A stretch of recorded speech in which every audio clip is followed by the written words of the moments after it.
গত সপ্তাহে আপনাদের কাছে আমি বলেছিলাম আত্মা সম্বন্ধে ভীষ্মদেব কি কি বলেছিলেন। সেই সম্বন্ধে আলোচনা করতে করতে ভীষ্ম ব্রহ্ম সম্বন্ধেও আলোচনা করতে লাগলেন। প্রথমে এলো স্বপ্নের কথা। ভীষ্মদেব বললেন যে ব্রহ্মপদ লাভ করতে গেলে কঠোর ব্রহ্মচর্য সাধন, ইন্দ্রিয় ভোগ থেকে নিরত হবার জন্য মানুষকে চেষ্টা করতে হয়। ইন্দ্র শুক্রের অধিষ্ঠাত্রী দেবতা, এই জন্য একটি নাম ইন্দ্রিয়। সেই ইন্দ্রিয়কে সম্পূর্ণ বশীভূত করে বাসনা বিহীন হতে পারলে তবেই ব্রহ্মপদ পাওয়া সম্ভব। যিনি নিরন্তর নিষ্পাপ ব্রহ্মচর্য অনুষ্ঠান করতে যত্নবান হন, তিনি ধীরে ধীরে কোনো মতে জীবন ধারণ করে সর্বতভাবে সুখ দুঃখ পরিহার করবার চেষ্টা করবেন ও একাগ্র মনে সাধনা করে যাবেন। এমনকি তাকে নিদ্রা পর্যন্ত পরিহার করতে হবে, কারণ নিদ্রাতেও সুখ দুঃখ অনুভব করতে হয় স্বপ্নের মাধ্যমে। মানুষ স্বপ্নযোগে রজগুণে বা তমগুণে অভিভূত হয়ে পড়ে এবং নিষ্ক্রিয় হয়ে থাকলেও স্বপ্নে সে অনেক কিছু কর্ম করে, এটা বোধ করে।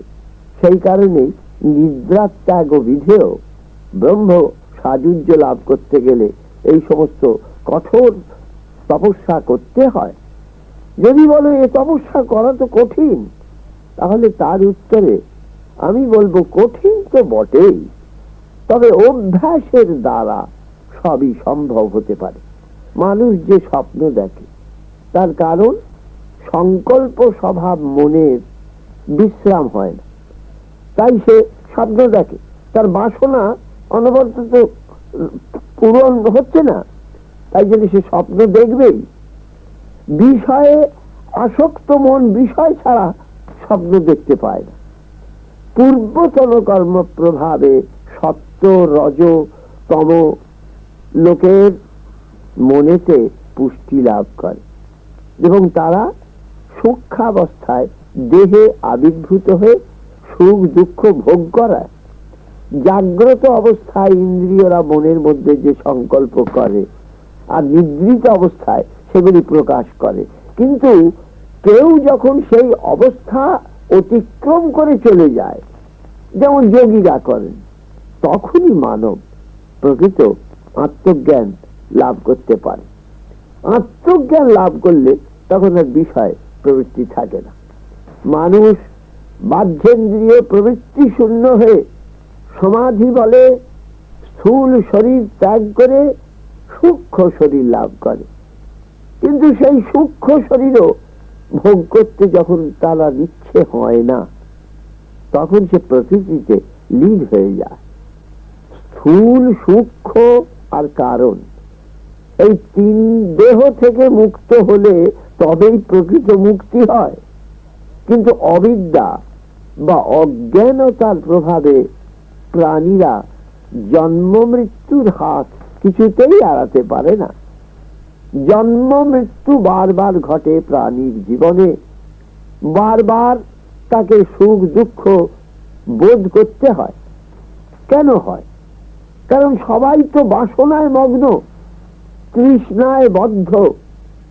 সমস্ত জগৎ তৃষ্ণায় বদ্ধ হয়ে চক্রাকারে বারবার এই জন্ম মৃত্যুময় সংসার পরিভ্রমণ করছে। মৃণালের সূত্র যেমন মৃণালের মধ্যে সর্বত্র পরিব্যাপ্ত হয়ে রয়েছে, তেমনি তৃষ্ণা মানুষের দেহে অবস্থান করছে। সূত্র যেমন তন্তুবায়ের সূচির সাহায্যে বস্ত্রে নিবদ্ধ হয়, সেই রকম সংসারও তৃষ্ণার দ্বারা নিবদ্ধ থাকে। এই তৃষ্ণা জীবনের শেষ মুহূর্ত পর্যন্ত মন থেকে যায় না।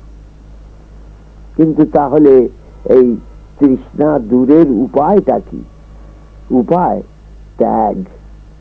যত উপাধি, যত বিষয়ের সংযোগ থেকে আমরা দূরে সরে যাব, এই সমস্ত বিষয়ের অনিত্যতা সত্যকারের বুঝতে পারবো, ত্যাগকেই যখন আদর্শ বলে গ্রহণ করব, তখনই আমরা মানসিক দিক দিয়ে ধীরে ধীরে উন্নত হয়ে উঠব।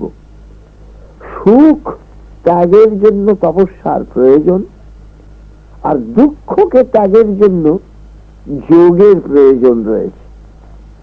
আত্মা সর্বভূতে অবস্থিত, তাই একটি দেহের নাশে আত্মার নাশ হয়ে যায় না। ক্ষুদ্র একটা নদী যেমন মহানদীতে গিয়ে পড়ে, এবং মহানদী যেমন আবার সাগরে প্রবেশ করে তার নামরূপ পরিত্যাগ করে এবং তাতে লীন হয়ে যায়, তেমনি জীবের এই যে স্থূল উপাধি, সূক্ষ্মে ও সমস্ত সূক্ষ্ম উপাধি শুদ্ধ আত্মায় লীন হয়ে যায়। মানে এই শ্রেণী বিভাগ শাস্ত্রকাররা করেছেন এবং বিশ্বদেব সেইটি বুঝিয়ে যাচ্ছেন। জীব উপাধি যুক্ত হয়ে থাকলে তার বর্ণনা করা যায়।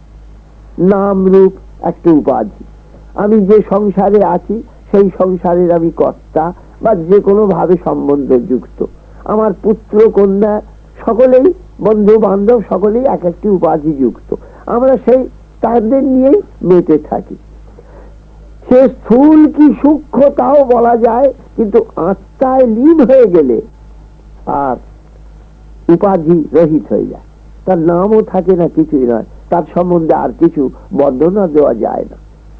মুক্ত পুরুষ সুখ দুঃখের অতীত হয়ে তখন সর্বাপেক্ষা শ্রেষ্ঠ স্থানে গিয়ে থাকেন। তখন যুধিষ্ঠির জিজ্ঞাসা করলেন, পিতামহ, এই অবস্থা পেতে হলে তো দীর্ঘ তপস্যার প্রয়োজন।